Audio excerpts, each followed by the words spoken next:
And I know that has never happened before in NBA history. No team has ever recovered from an 0-2 deficit to win it. Oh, but they have.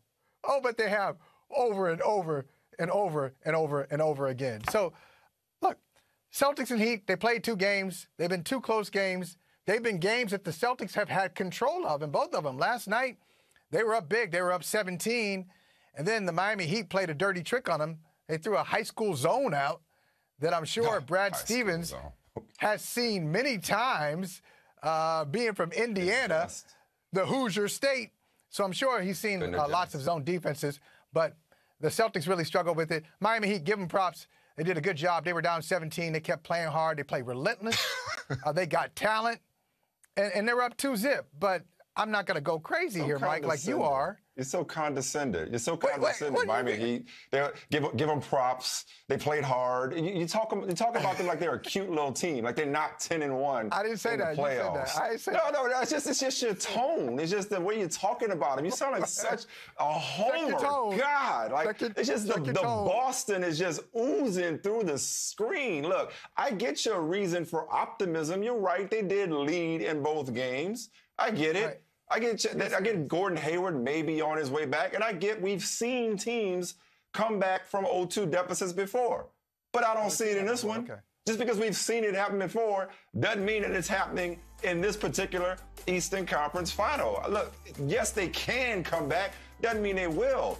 Bro, you got to crawl before you walk, okay? That's right. Before they can talk about making a comeback, you got to be able to close. They can't close games. So you got to be able to close out a game before you can talk about winning 4 of the next 5 games in order to actually complete this comeback. I mean, look, yeah, they can make it interesting, but this Heat team, I think what's happening and what happened coming into the series and what's continuing to happen on the part of people like you who clearly aren't paying attention is the Heat are just a nice little scrappy, surprise underdog story that upset the Milwaukee Bucks and made the MVP, not a 2-time MVP, and the Bucks look bad. So the story was about the Bucks as opposed to it being about how good the Heat are. And lo and behold, the biggest of the Celtics' problems might not just isn't the third quarter, which they cannot win a third quarter. It's also the Miami Heat and that zone defense that you tried to clown just now. They played zone more than anybody else in the regular season. So if Brad Stevens was so good at adjustments, he would have fixed it by now.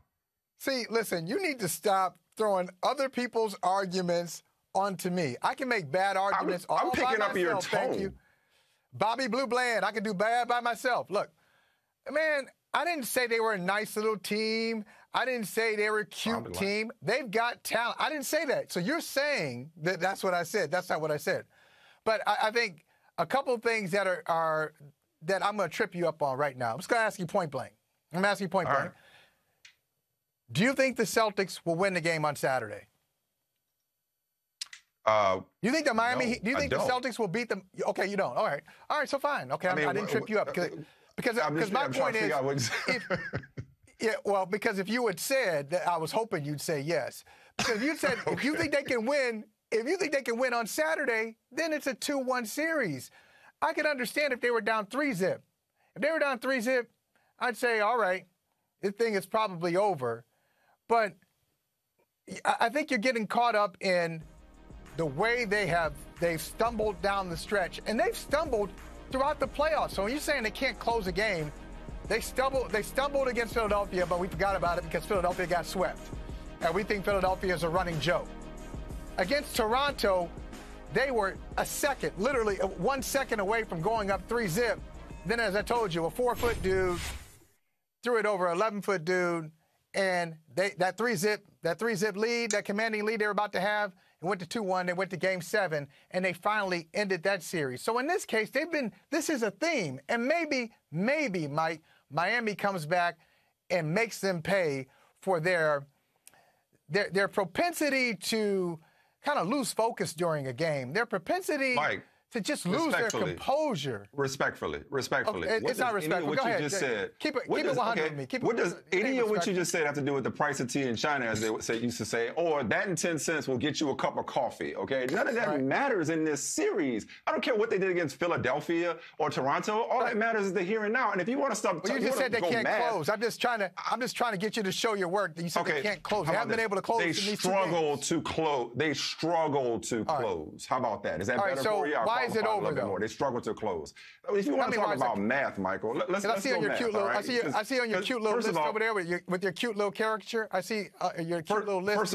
First of all, you said, will they win Game 3? I said no. I didn't say they couldn't win Game 3. So just so we're clear. I said, of course, they can win Game 3. Of course, they can come back from 2-0. It doesn't mean I believe that they will. We've seen teams come back from 0-2. I'll repeat myself. I don't see it happening in this instance. But since you want to go math and tell me, look, if the Celtics win, then it's 2-1. I know how series works. This ain't my first rodeo. And if you want to pull out receipts, you want to talk about Boston. I am the guy who went on national television some 15, 16 years ago, whatever it is now, and called the Boston Red Sox coming back from 3-0 against the Yankees. Okay? Check the tape. So I know how comebacks work. What tape? Did you bring from a certain network I used to work for? From a certain network I used to work for. I called Tony up. I know him. Hey, listen, we ain't got to do that right now? We ain't got to do that certain network thing. Tony Reality you talking about? I can call him up and ask him if you. You know what we sound like right now? You know what we sound like? We sound like Marcus Smart and Jaylen Brown sounded like in the locker room last night, okay? And here's the problem with this team. Maybe they ought to do that at halftime. Maybe they ought to do that at halftime. Maybe they ought to throw some stuff around and have some furniture moving and some cussing and fussing or whatever they were doing post game. Do it at halftime. Be the instead of being the Avengers, be the Prevengers. And actually, do it ahead and, get some fire when you struggle with third quarters. They've lost, 8 out of 9 third quarters or whatever the number is in these postseasons? Yeah, the third quarter. 37-17. Yeah, in this postseason, 37-17 in the third quarter. I mean, listen, and it came back and had an opportunity to lead, or they had to lead and had an opportunity to win, but Jimmy Butler is not letting this team lose. He's not letting this Miami Heat team lose. And he said something very interesting at the end of his remarks last night. He said that the Heat, exactly. He said that the Celtics are the more talented team than the Heat, okay? That's a mind game. That's a mind game he's playing within his own locker room. While one locker room is struggling to stay together, this locker room is saying, hey, we got to keep that edge. We got to play harder because they're the more talented team. That's not even true. But you see how Jimmy Butler's leading. Meanwhile, the Celtics are having late-night meetings, okay? They're having late-night meetings to discuss their emotions, figure out how to combat a 2-3 zone. Okay, yeah, late-night meetings to discuss their emotions. Now, I just want to get you on the record here. All right, first of all, I want to hear some stuff. I want to hear them just talking about their issues, and then I'm going to come back and ask you a question because I have some issues with you already. Kemba, with things getting kind of emotional after the game, what do you kind of have to do as a leader to make sure things don't go the wrong way and you kind of keep everyone together and bring everyone together? It won't. Ain't nothing happening in the locker room. I don't know what you're talking about, to be honest. We'll be fine. We'll be fine. It's how it goes, in families, there's ups and downs, there's fights, there's emotions. But that's exactly what we are, a family. And we're going to hold each other accountable. And we got to do what it takes to come out and execute next game. I mean, what happened after the game? What happens in the locker room, we got to stay in the locker room. It's not supposed to come out here and talk about, what we talk about as a team after a win or a loss. That's why we go in the locker room and talk to each other, whether we win or we lose. So, I mean, that's that. In both games, we had moments where we had lapses, and that team over there is together for 48 minutes. And we got to be together for 48 minutes and match that. I think that we've yet to do that. I think we're capable.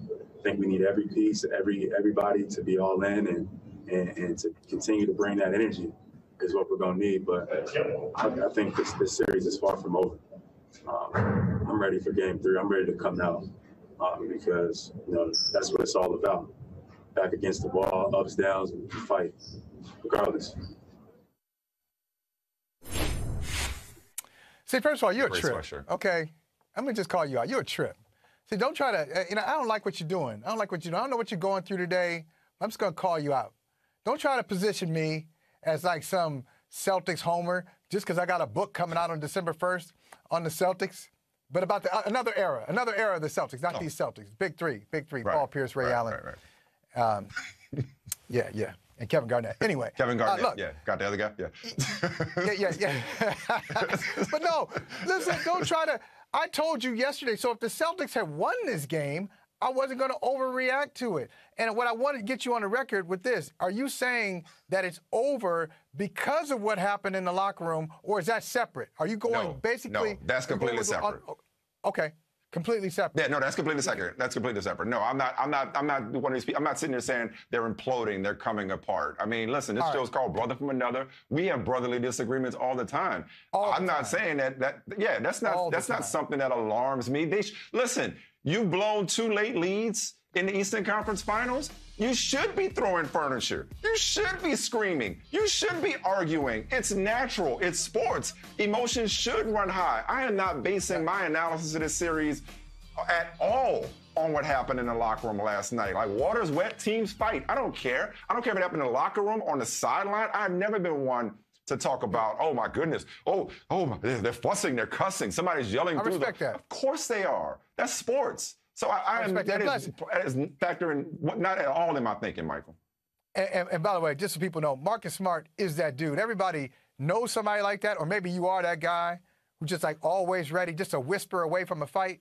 Like somebody just kind of raises an eyebrow and you're like, oh, what's up? You don't even wait to say, let's take it outside. You want to handle that business right now? That's Marcus Smart. That's why he'll never play, Mike. He'll never play an 82-game season. Either he'll do something on the court, like diving for a ball, whatever. One year, he missed some time because after a game, he was so frustrated, he hit something out in Los Angeles and broke his hand. He's just like he's just emotional. You can't be, he always fighting all the time. You can't hang around him like Anthony Mason. You can't hang around with him.